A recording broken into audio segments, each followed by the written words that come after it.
Не перевозите продукцию животных происхождения? Теперь в село Старая Чичкаба въезд для машин закрыт. Дорога открыта только для местных. При выезде и въезде транспорт тщательно осматривает ветеринарный инспектор. Перевозка мяса и другой животной продукции под запретом. В селе обнаружили очаг бруцеллеза. Жители только об этом и говорят.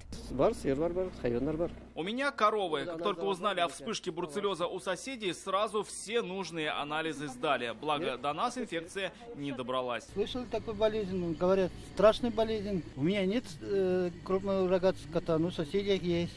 На этих выходных бруцеллез подтвердился у животных сразу в 5 личных подсобных хозяйствах и одном КФХ. При вызове ветеринарных врачей, при аборте этих коров вызвали их и после этого исследовали серологически кровь. Как такового у нас нету в Кайбском районе ветеринарной лаборатории. Мы отправили в Апастово эти пробы.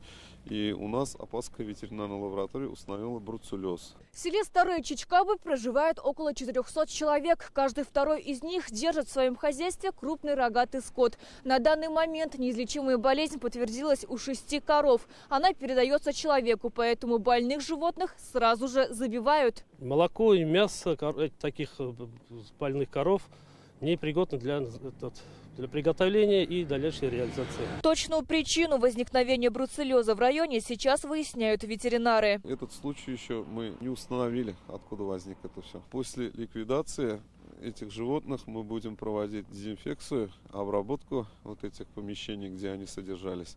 И после дезинфекции мы будем еще через 30 дней во время карантина будем исследовать всех животных в сельском поселении, также крестьянско-фермерское хозяйство, до установления и благополучия. В последний раз в республике вспышка бруцеллеза была зафиксирована осенью прошлого года. В Новошишминском и Атнинском районах забили больше 700 коров. Тогда заразились 13 человек. Сирина Васильева, Адельмин Дубаев, ТНВ, Кайбицкий район.